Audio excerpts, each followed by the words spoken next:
નમસ્કાર વિદ્યાર્થી મિત્રો. આજે આપણે ધોરણ 11માં વિષય ભૂગોળનો પાઠ 7 જેનું નામ છે ભૂમિ સ્વરૂપો એમાં વધુ આગળ અભ્યાસ કરીશું. અગાઉ આપણે મેદાન, ઉચ્ચ પ્રદેશ વગેરે વિશે વાત કરી. આજે આપણે ભૂમિ સ્વરૂપો વિશેની સમજૂતી મેળવીશું. એમાં જોઈએ ભૂ સ્વરૂપીય પ્રક્રિયા. ભૂસંચલન પ્રક્રિયાના પરિણામે ભૂસપાટી પર પર્વતો, ઉચ્ચ પ્રદેશો, મેદાનો અને ખીણોનું સર્જન થાય છે. ઘસારણના બાહ્ય બળો તેનું વિસર્જન કરવાની શરૂઆત કરે છે. આમ પૃથ્વી સપાટી પર કશું જ કાયમી નથી. પૃથ્વી છે એની ઉપર એક પણ વસ્તુ કાયમી નથી. દરેક વસ્તુમાં પરિવર્તન આવે છે. જેનું સર્જન છે એનું વિસર્જન પણ છે.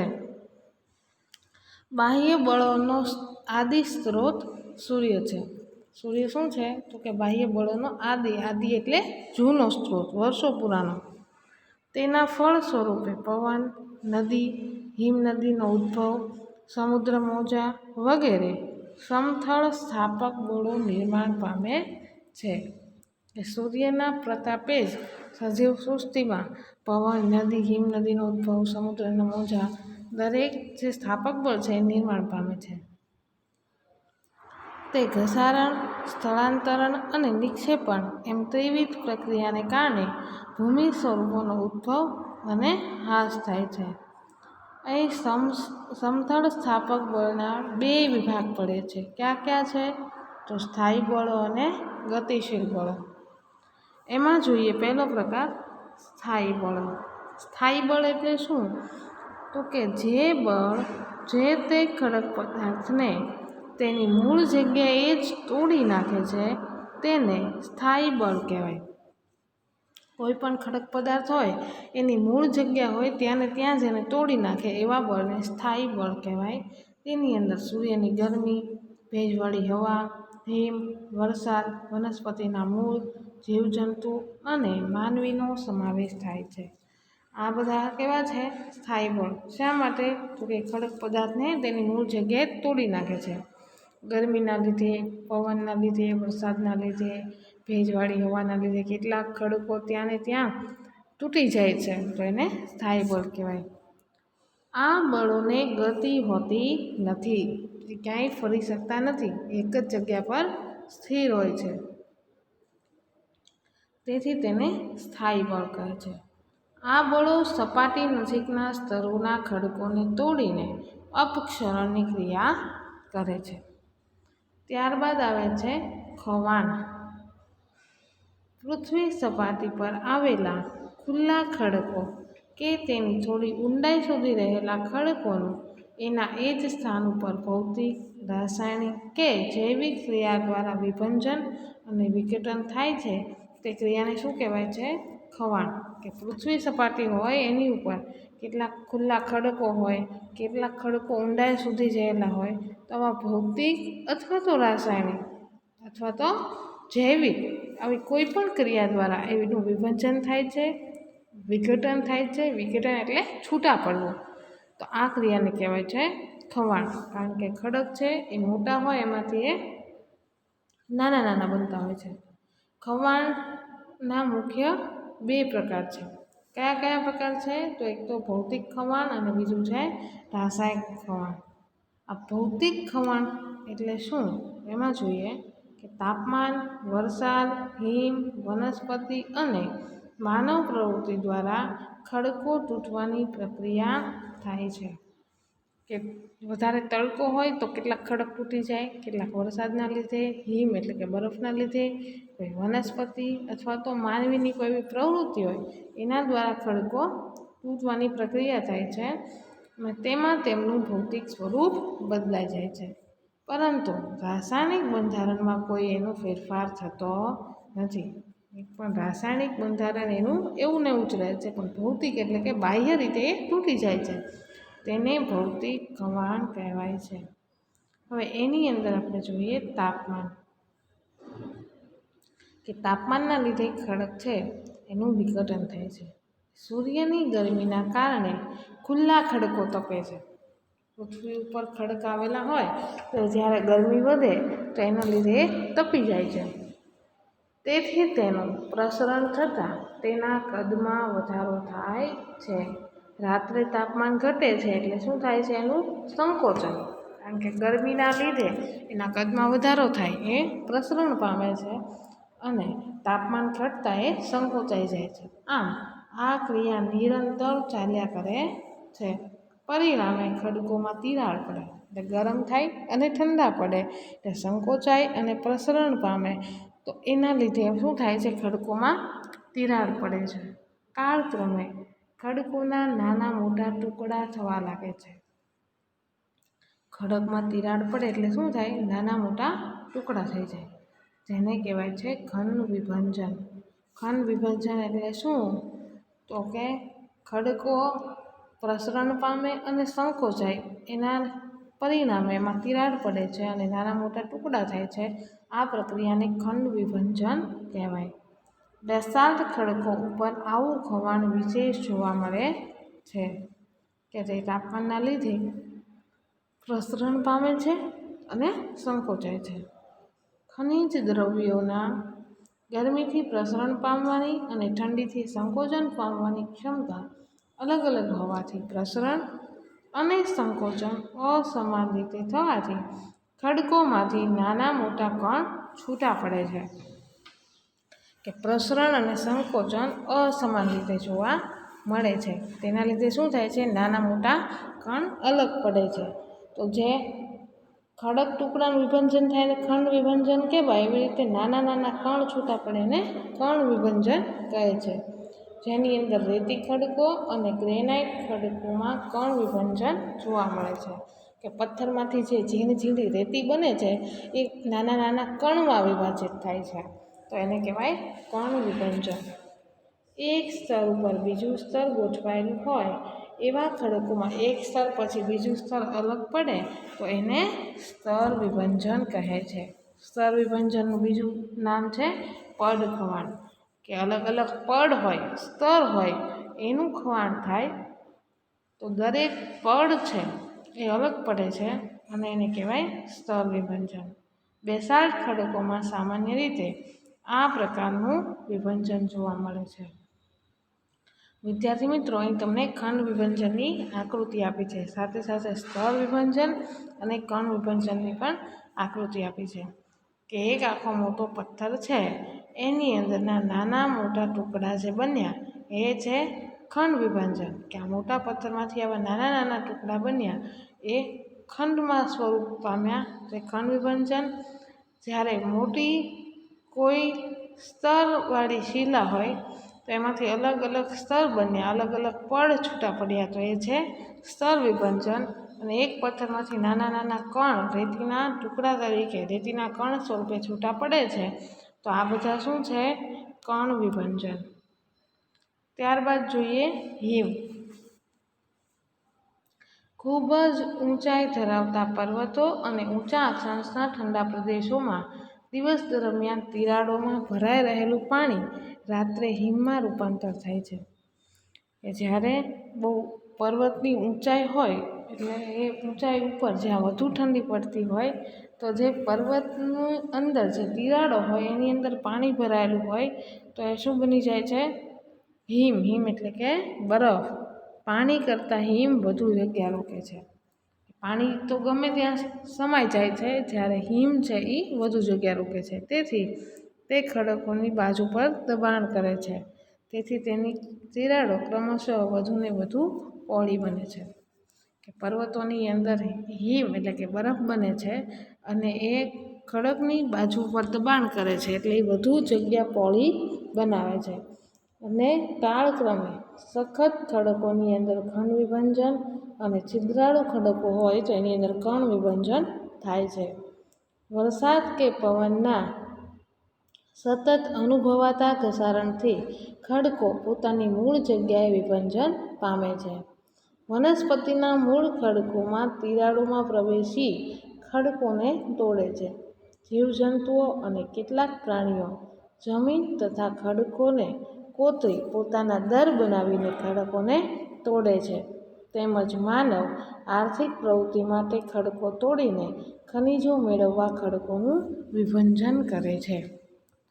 તો આ રીતે જે કોઈ ખડકો છે એ અલગ અલગ છૂટા પડે છે, જેને ખડકોનું વિભંજન કહે છે. ક્યારેક જીવજંતુઓ પણ કરે છે આ ખડકોનું વિભંજન, અને ક્યારેક માનવી છે પોતાની જીવન જરૂરિયાતોને પૂરી કરવા આર્થિક પ્રવૃત્તિ કરે છે, કે આર્થિક પ્રવૃત્તિના લીધે પણ કોઈ ખનિજો મેળવવા માટે આવા ખડકોનું ખોદકામ કરે છે અને ખડકોનું વિભંજન કરે છે. ત્યારબાદ બીજો પ્રકાર છે રાસાયણિક ખવાણ. ખડકોના બંધારણમાં અનેક ખનિજો જોવા મળે છે. એમાં તાપમાન, બાષ્પ અને વાયુઓના સંપર્કને કારણે ખનિજોના બંધારણમાં ફેરફાર થાય છે અને ખડકો નબળા પડે છે અને ખવાણ પામે છે. આ પ્રક્રિયાને રાસાયણિક ખવાણ કહે છે. તેમાં ઓક્સિડેશન અને કાર્બોનેશન તેમજ હાઇડ્રેશન પ્રક્રિયા મુખ્ય છે. કે રાસાયણિક બાબતોને આધારે ખડકોનું ખવાણ થતું હોય.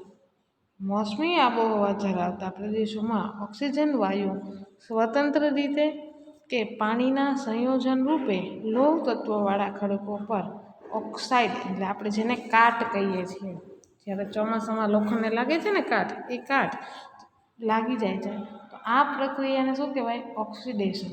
ઓક્સિજન વાયુનું પ્રમાણ વધુ હોય અને લોહ તત્વવાળા ખડકો પર આ કાટ લાગે છે, તો આ પ્રક્રિયાને ઓક્સિડેશન કહે છે. અને આ મોસમી આબોહવા ધરાવતા પ્રદેશમાં વધુ જોવા મળે. ભારત છે એ કેવો છે? મોસમી આબોહવાવાળો. અહીંયા આપણે વરસાદની ઋતુમાં કાટની પ્રક્રિયા વધુ જોવા મળે છે. વરસાદનું પાણી વાતાવરણમાં રહેલા કાર્બન ડાયોક્સાઇડના સંયોજનથી મંદ કાર્બનિક એસિડ બનાવે. ખનિજો ઉપર રાસાયણિક ક્રિયા કરીને કાર્બોનેટ્સનું રૂપાંતર કરે છે. તો આ પ્રક્રિયાને કેવી કહેવાય? કાર્બોનેશન. ઓક્સિજનની પ્રક્રિયા હોય તો ઓક્સિડેશન, અને કાર્બન ડાયોક્સાઇડની પ્રક્રિયા છે તો કાર્બોનેશન. તેથી ખડકો નબળા પડીને વિઘટન પામે છે. ચૂનાના ખડકો અને આરસ પહાણ. આ જે ખડક છે કે ચૂનાના ખડકો હોય એટલે કે ચૂનાનું જે પથ્થર, અને આરસ પહાણ એટલે કે આરસનો જે પથ્થર છે એના ઉપર આ કાર્બોનેશનની પ્રક્રિયા જોઈ શકાય છે. ત્યારબાદ છે ગતિશીલ બળો. કે જે બળો પદાર્થોને એક સ્થળેથી બીજા સ્થળે લઈ જાય છે અને તેમ કરતાં તે ખડકોમાં ધોવાણ કરે છે, તો તેવા બળને ગતિશીલ બળો કહે છે. કે જે એક જગ્યાએ સ્થિર રહેતા હોય તો એ સ્થાયી બળો છે, પણ એક જગ્યાએથી બીજી જગ્યાએ ગતિ કરતા હોય તો એવા જે બળો છે એને કહેવાય ગતિશીલ બળો. અને ગતિશીલ બળના લીધે ખડકોનું ધોવાણ થાય છે. જેની અંદર કઈ બાબતો સમાવેશ થાય છે? તો કે વહેતું જળ, એટલે કે નદી, હિમનદી, પવન, ભૂમિગત જળ, સમુદ્ર મોજાઓમાં સમાવેશ કરી શકાય છે. આ બળો ઘસારણ, પરિવહન અને વિક્ષેપણ કાર્ય દ્વારા વિવિધ ભૂમિ સ્વરૂપોની રચના કરે છે. એમાં પહેલો પ્રકાર છે વહેતું જળ. વહેતું જળ એટલે કે નદી. એની અંદર જોઈએ કે ભૂસપાટી પર ઊંચા ઢોળાવો ઉપરથી નીચા ઢોળાવો તરફ ગુરુત્વાકર્ષણને કારણે તેના નિર્ધારિત વહન માર્ગમાં સ્વાભાવિક રીતે વહેતા જળ પ્રવાહને નદી કહે છે. નદી એટલે શું? તો કે ઊંચા ઢોળાવ ઉપરથી નીચા ઢોળાવ ઉપર ગુરુત્વાકર્ષણને લીધે જે ગતિ કરતું હોય તો એ પાણીનો પ્રવાહ એટલે નદી. વહેતું જળ માર્ગમાં આવતી ઢોળાવ સંબંધી વિષમતાને દૂર કરી વિશિષ્ટ ભૂદૃશ્યાવલીનું નિર્માણ કરે છે.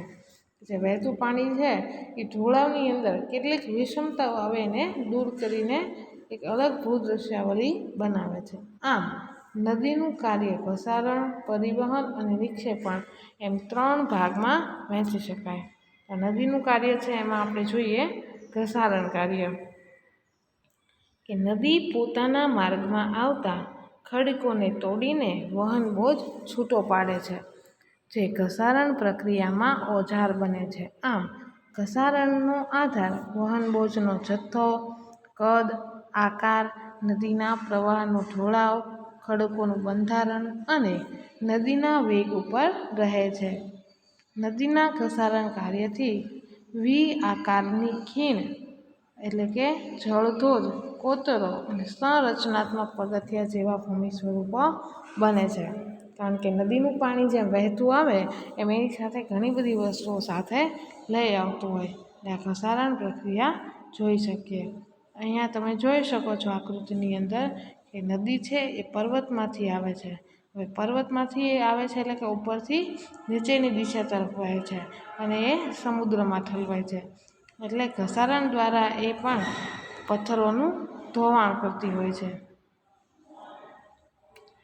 પછી જોઈએ બીજું છે પરિવહન કાર્ય. નદી એ ઘસારણ કાર્ય દ્વારા પ્રાપ્ત કરેલ વહન બોજ એક સ્થળેથી બીજે સ્થળે લઈ જવાના કાર્યને નદીનું પરિવહન કાર્ય કહે છે. નદી શું કરે છે કે એના પાણીની સાથે કેટલીક વસ્તુઓ એનો વહન બોજ છે એક જગ્યાએથી બીજી જગ્યાએ લઈ જાય છે, એટલે આપણે એને પરિવહન કહીએ છીએ. દ્રાવ્ય પદાર્થો નદીમાં દ્રાવણ સ્વરૂપે ઓગળીને આગળ વધે છે. દ્રાવ્ય પદાર્થો એટલે કેવા તો કે જે પાણીમાં ઓગળી જતા હોય એવા પદાર્થો એ નદીના પાણીમાં ઓગળી જાય છે એટલે એ દ્રાવણ બને છે અને ઓગળીને આગળ વધે છે.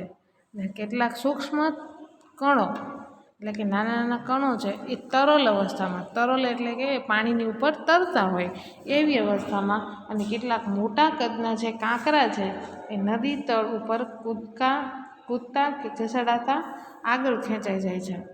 કે કેટલાક કાંકરા છે એ પાણીની સાથે આગળ ઘસડાતા હોય, કૂદતા હોય અને પાણીના વહન સાથે એક જગ્યાએથી બીજી જગ્યાએ જાય છે. અને કેટલાક પાણીમાં ઓગળી જાય છે, કેટલાક પાણી ઉપર તરે છે અને કેટલાક પથ્થર કે કાંકરા હોય એ પાણી સાથે ઘસડાય છે.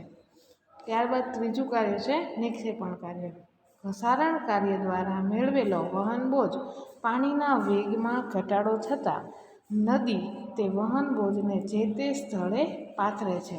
આ ક્રિયાને કહેવાય નિક્ષેપણ. નિક્ષેપણમાં શું હોય છે કે જેટલું એ ઘસારણ લઈ આવ્યા હોય પાણીના પ્રવાહ સાથે જે વસ્તુ લઈ આવે છે એ એક જગ્યાએથી બીજી જગ્યાએ પાથરી દે છે વહન બોજ, એને કહેવાય નિક્ષેપણ. આ નિક્ષેપણથી કાંપના શંકુ, પંખાકાર મેદાન, કોઈ પૂરના મેદાન અને મુક્ત ત્રિકોણનું મેદાન બને છે. કે નદીનો પ્રવાહ આવે અને એની સાથે જે વસ્તુ આવી હોય એ જમીન ઉપર પડી રહે તો ત્યાં આગળ કોઈ મેદાન બને છે, પંખાકાર મેદાન હોય, મુક્ત ત્રિકોણનું મેદાન હોય, તો આવા કોઈ મેદાનોનું નિર્માણ થાય છે. ત્યારબાદ બીજું છે પવન. ગતિશીલ બળોમાં પવન પણ આગવું મહત્ત્વ ધરાવે છે. એની અંદર ઊંચું તાપમાન, નહિવત વરસાદ, શુષ્ક કે અર્ધશુષ્ક પ્રદેશમાં પવનનું કાર્ય વધુ અસરકારક જોવા મળે છે. પવનની અંદર પણ ઘસારણ, પરિવહન અને નિક્ષેપણ કાર્ય દ્વારા અવનવા ભૂમિ સ્વરૂપોનું સર્જન થાય છે. હવે પવન દ્વારા પણ એક જગ્યાએથી બીજી જગ્યાએ કેટલીક વસ્તુઓ ઘસાઈને જતી હોય એનું ઘસારણ કાર્ય જોઈએ. તો પવન દ્વારા પવન ફૂંકાય એટલે એની હવા સાથે પણ કેટલાક પદાર્થો એક જગ્યાએથી બીજી જગ્યાએ જાય છે, તો એના વહન માર્ગમાં આવતા પદાર્થોને પોતાની સાથે આગળ લઈ જઈ તેને પોતાના ઓજાર બનાવીને માર્ગમાં આવતા ખડકોનું ઘસારણ કરી અનેક ભૂમિ સ્વરૂપોનું નિર્માણ કરે છે. તેને પવનોનું ઘસારણ કાર્ય કહે છે. તે મુખ્યત્વે ઉડણપાત્ર અથવા પવનગર્ત, ભૂછત્ર ખડક, ઝ્યુગેન, યાર્ડંગ અને ઇન્સ્ટેલબર્ગ વગેરે સ્વરૂપોનું સર્જન કરે છે. કે એક જગ્યાએથી બીજી જગ્યાએ જ્યારે બહુ પવન ઝડપથી ફૂંકાય તો એની સાથે કેટલાક પદાર્થો જતા હોય અને એની સાથે સાથે ખડકોનું ધોવાણ થાય તો આ એનું ઘસારણ કાર્ય છે. અહીં અલગ અલગ ભૂછત્ર ખડક છે, ઇન્સ્ટેલબર્ગ છે, ઝ્યુગેન ભૂમિ સ્વરૂપ છે અને યાર્ડંગ ભૂમિ સ્વરૂપ. તો આ જમીનના સ્વરૂપો કેવા પવનના લીધે નિર્માણ પામે છે એની આકૃતિ આપી છે.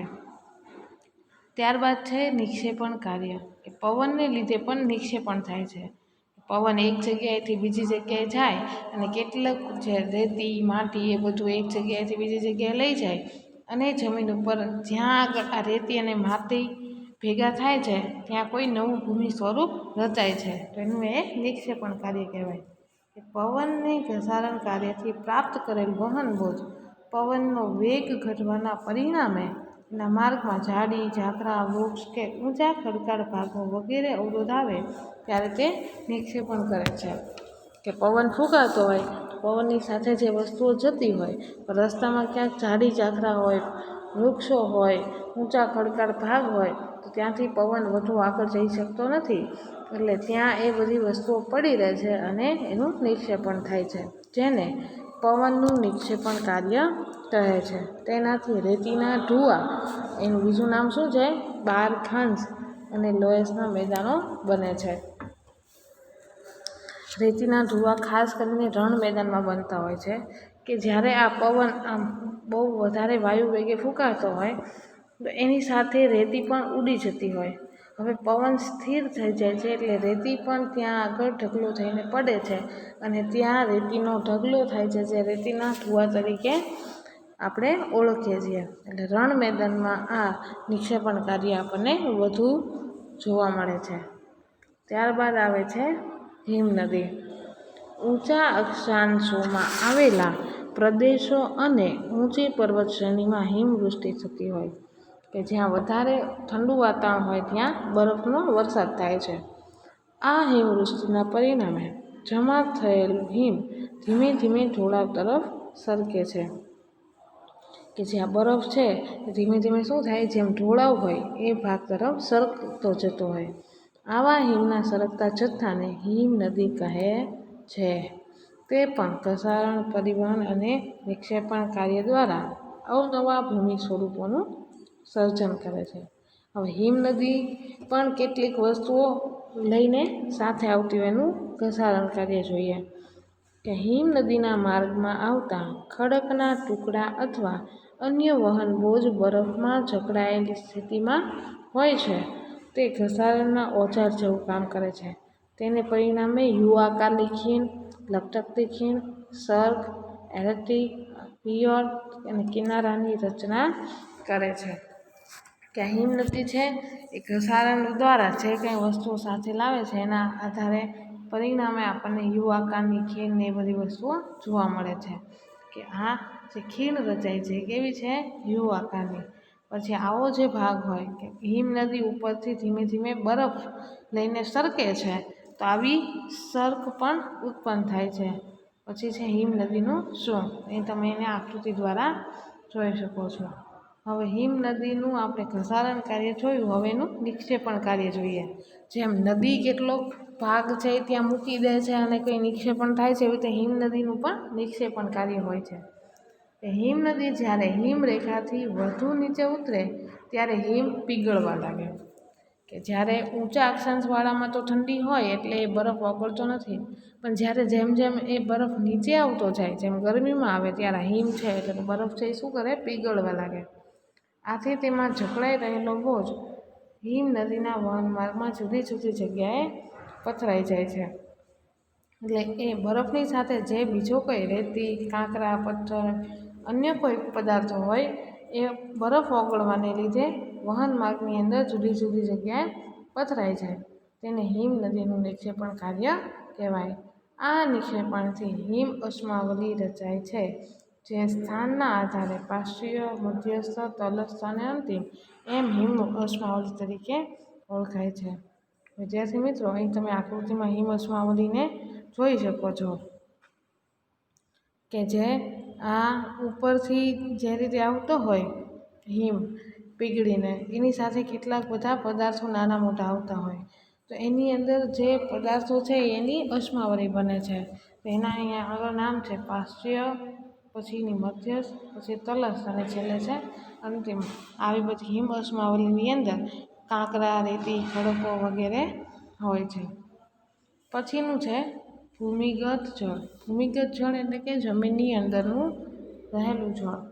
વૃષ્ટિ દ્વારા પ્રાપ્ત થયેલું પાણી છિદ્રાળુ ખડક સ્તરમાં જમા થાય છે. વૃષ્ટિ એટલે કે વરસાદ. જ્યારે પૃથ્વી પર વરસાદ આવે છે એટલે બધું પાણી દરિયામાં વહી જતું નથી. કેટલુંક પાણી જે જમીન હોય, છિદ્રાળુ ખડક હોય એની દ્વારા અંદર જમીનની અંદર ઉતરે છે. આ પાણીને ભૂમિગત જળ કહે છે.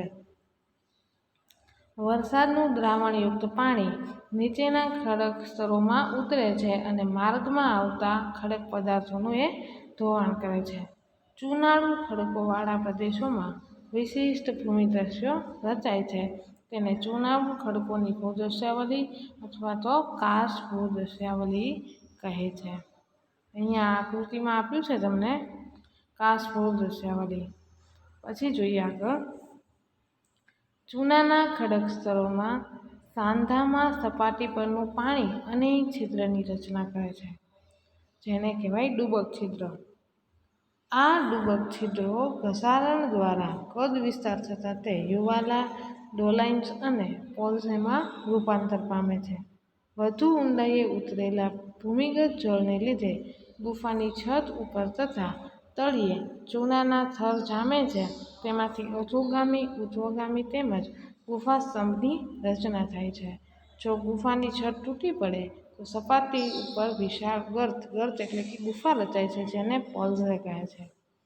ત્યારબાદ છે સમુદ્ર મોજા. દરિયાની અંદર જે મોજા આવે છે એના દ્વારા પણ ખડકો છે એમાં પરિવર્તન આવે છે. સમુદ્ર મોજાનું કાર્ય કિનારાના પ્રદેશો પૂરતું સીમિત જોવા મળે છે. સમુદ્ર મોજા ઉપરાંત ભરતી, ઓટ અને સમુદ્ર પ્રવાહો પણ વિવિધ ભૂમિ સ્વરૂપોની રચના કરે છે. અહીં એનું પણ ઘસારણ કાર્ય છે કે સમુદ્રના મોજા દ્વારા પણ સમુદ્રમાંથી કેટલીક વસ્તુઓ કિનારા સુધી ઘસાઈને આવતી હોય અને એના દ્વારા પણ ખડકો છે એમાં ફેરફાર થાય છે. સમુદ્ર મોજા દ્વારા ઘસારણ કાર્ય પાણીનો વેગ, તેનું દબાણ, મોજાનું કદ, આકાર, લંબાઈ તેમજ કિનારાની ઊંચાઈ વગેરે ઉપર આધાર રાખે છે. સમુદ્ર મોજાઓ ખૂબ જ વેગથી કિનારા સાથે અથડાય છે. જે સમુદ્રની અંદરના મોજા આવતા હોય કિનારા સાથે જોરથી પટકાય છે અને તેનાથી કિનારાના ખડકો તૂટી જાય છે. પવનનો સતત પ્રવાહ વહેતો હોય એટલે એ કિનારાના ખડકો છે એ તૂટે છે અને આ ક્રિયા નિરંતર ચાલ્યા કરે છે. એના પરિણામે ઘસારણના અનેક સ્વરૂપનું નિર્માણ થાય છે, જેમ કે દરિયાઈ કરાર, સમુદ્રી ગુફા, સમુદ્ર ભેખડ, સાગરીય સ્તંભ અને લઘુ ખાડી. આવી બધી વસ્તુઓ જોવા મળે કે સમુદ્રની અંદર ગુફા રચાય છે, કોઈ સમુદ્ર સ્તંભ રચાય છે, કોઈ ભેખડ થતી આવે છે. તો આ સમુદ્રના ઘસારણથી આ બધી વસ્તુઓ નિર્માણ પામતી હોય છે. પછી છે નિક્ષેપણ, કે સમુદ્ર દ્વારા પણ કેટલીક વસ્તુઓ નિક્ષેપિત થાય છે, એને સમુદ્ર નિક્ષેપણ કહે છે. સમુદ્ર મોજા ઘસારણ દ્વારા પ્રાપ્ત કરેલો વહન બોજ સમુદ્ર કિનારા પર નિક્ષેપણ કરે છે. દરિયાના મોજા આવે છે તો એ સાથે સાથે સમુદ્રમાં રહેલી કેટલીક અશુદ્ધિઓ, કેટલાક વહન બોજ એ કિનારા સુધી લઈ આવે છે. તેને સમુદ્ર મોજાઓનું નિક્ષેપણ કાર્ય કહે છે. તેનાથી શું થાય છે તો કે રેતી બીજ, સમુદ્ર કિનારે જે ઝીણી ઝીણી રેતી છે એ અંદરથી જ આવેલી મોજા સાથે આવેલી કિનારા સુધીની હોય છે. એ રેતીનો બીજ બંધાય છે, પછી રેતીના બાંધ વગેરે ભૂમિ સ્વરૂપોનું નિર્માણ થાય છે. સમુદ્ર કિનારે પણ જે નાના મોટા ખડકો કેટલીક રેતી હોય છે તો એ આ જે સમુદ્ર મોજા છે તેના ઘસારણ અને નિક્ષેપણના લીધે નિર્માણ પામે છે. ક્યારેક સમુદ્રના પાણી ચારે બાજુથી પાણીથી ઘેરાઈ જવાથી કોઈ લઘુ સરોવર પણ રચાય છે. ઓડિશા એટલે કે ઓરિસ્સા ત્યાંનું ચિલ્કા અને તામિલનાડુનું પુલિકટ એ લઘુ સરોવરના દ્રષ્ટાંતો છે. વિદ્યાર્થી મિત્રો, તમારો પાઠ 7 જે ભૂમિ સ્વરૂપ છે એ આપણે અહીંયા સમજ્યા છીએ એ અહીંયા પૂરો થાય છે કે આપણા ભૂમિ સ્વરૂપો અલગ અલગ કયા કયા કારણોને લીધે રચાતા હોય છે. એમાં તડકો છે એટલે કે તાપમાન, કોઈ હિમ નદી, કોઈ સમુદ્રના મોજા વગેરે દ્વારા થતું હોય છે. તો આ પાઠની અંદર તમે જે વ્યાખ્યાઓ છે તમારે તમારી રફ નોટમાં લખવાની છે અને આ પાઠનો જે આ સ્વાધ્યાય છે એ તમારે તમારી પાકી નોટમાં લખવાનો છે અને તેનો વ્યવસ્થિત અભ્યાસ કરવાનો છે.